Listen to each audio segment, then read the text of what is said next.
Now that She-Hulk is finally finished up, my verdict on this show is just it exists. If it's your cup of tea, cool. It wasn't really my cup of tea, but yeah, I thought so much more could have been done with the show. And by the way, just to wash the bad taste out of my mouth, I'm showing covers from the old Savage She-Hulk comic book that was out when I was growing up. You know, when you had people that knew what they were doing. The finale basically was a mess. It still had Jennifer taking no responsibility for her actions. It had her breaking the fourth wall, which actually I found that part entertaining. Taking the Todd getting the powers of the Hulk plot out, I was cool with that. Hulk not explaining where he was, no, that was contradiction because they took that out, but then we ended up getting it anyway at the picnic dinner with Jennifer's family and with Daredevil. She apparently gets her job back. We don't see how she gets her job back or anything. Basically, it was just a jumbled mess. That's why I would have to call She-Hulk, honestly, a fail. And the thing is that infuriates me even more so than Captain Marvel is She-Hulk is a beloved character. Unlike Captain Marvel, which has never been a seller at any point in the character's existence. The only time she was ever popular really is when she was Miss Marvel, and even then, she wasn't that popular. She-Hulk actually is a beloved character, and to see her get treated like this, I guess, breaks this old comic man's heart. Now, one defense that the defenders of this show like to throw out is like, well, if you like Deadpool, I don't know why you don't like this. But if I hear that it's because it's a woman lead, I'm like, get out of here with that straw man defense. Please get out of here with that. Here's why. Deadpool, honestly, the way they write him, he does it better. He does the fourth wall better. His stories actually have a point to him in both films. Yes, both films, there was a point to them. First one was pretty much a horror love story. The second one was pretty much about revenge and redemption. And basically family. And Deadpool did not go through everything he went through without consequence. When he found out his cancer was around, he left his woman who loved him no matter what. There was consequence there.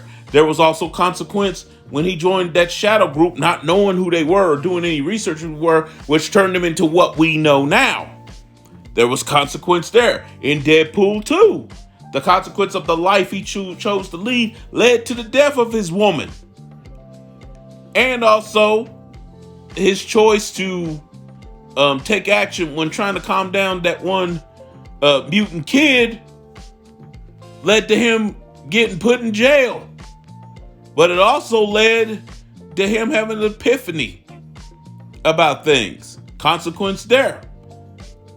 So, yeah. Unlike Jen, Deadpool, Wade Wilson actually answered for the choices that he made. Whereas Jen Walters made choices and made decisions and acted out, and oftentimes there was no consequence for. Which unfortunately you see that in real life as well. No responsibility, no accountability, nothing. Deadpool, there was accountability. Plus, the fourth wall comedy was actually funny. They actually had writers, including Ryan Reynolds, that knew what the hell they were doing. And weren't just paying attention to the troll fans, toxic fans, and such.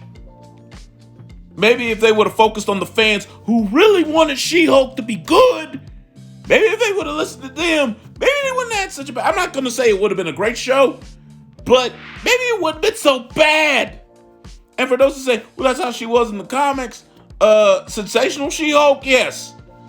Savage She-Hulk, not so much. But you still could have took elements of both and put them in and had a good show, and you didn't.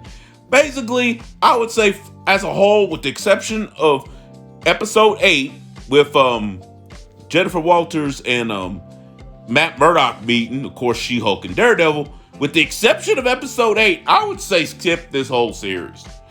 Skip this whole series. It's not worth your time. With the exception of episode 8. And let's be honest, the only reason episode 8 was watchable was Charlie Cox. Even with the unneeded walk of shame scene in it, Charlie Cox could not be brought down by this show because he is that awesome as Daredevil. And yeah, and as for him being campy and stuff, I've gone over it in another thing. That actually didn't bother me. My girlfriend, the Nature Girl 30, Regina, she actually liked the lighter Daredevil. And plus, we're going through Daredevil on our own, the old Netflix series. She's not that crazy about Matt Murdock right now. We're in the middle of season 3. She's not that crazy about Matt Murdock. So actually seeing a lighter Daredevil actually was refreshing for her in an otherwise mundane series. But anyway, leave your comments down below. I'm out.